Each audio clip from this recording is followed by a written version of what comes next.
Hey, so a week ago, I broke my 2.5 month plateau on my fat loss, weight loss journey. And so that had me 10 pounds away from my first major milestone. So as of this morning, I'm down today.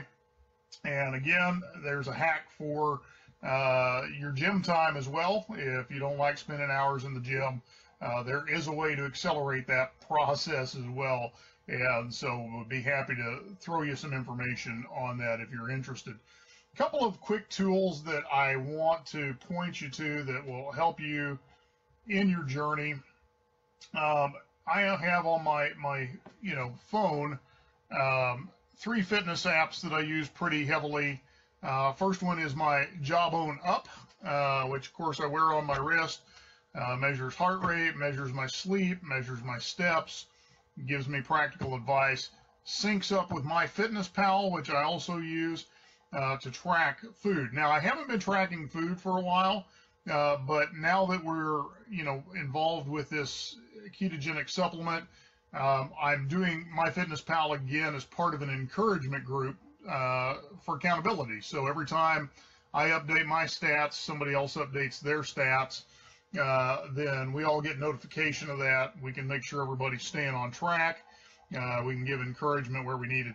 The other one, though, that for ketogenic is really valuable because the scale on ketogenic can be a bit deceiving because, number one, lean muscle is going to weigh more than fat.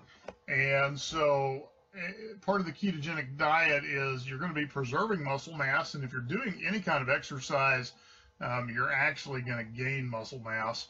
And so that's obviously going to play with your scale. You have water weight, all that fun stuff. So over time, it's going to affect the scale. Fat loss, though, is the huge thing. It's the measuring tape. So the other app that I use really exclusively is a body measurement app. And let me just pull that up for you. And it will show you graphs as to, what's happening in your body. And so you can just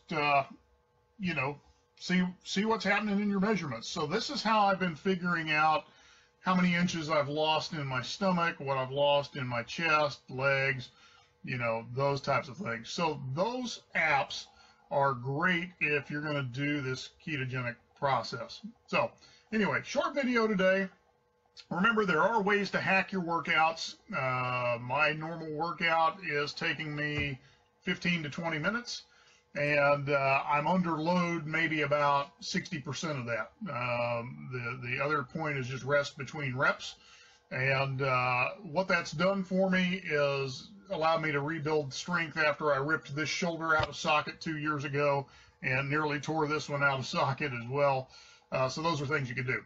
Again, on the supplement, I'm looking for people who want to do some trials, either 15 or 30 day.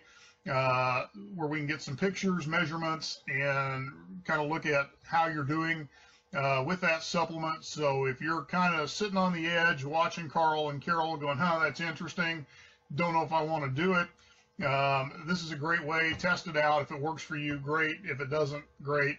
No big deal. Anyway, last thing of business has nothing to do with health. The new Spider-Man comes out today. Colin and I and my pastor are going to see it in IMAX, and we'll be sure not to spoil it for you, but of course, great expectations. Have a great Friday.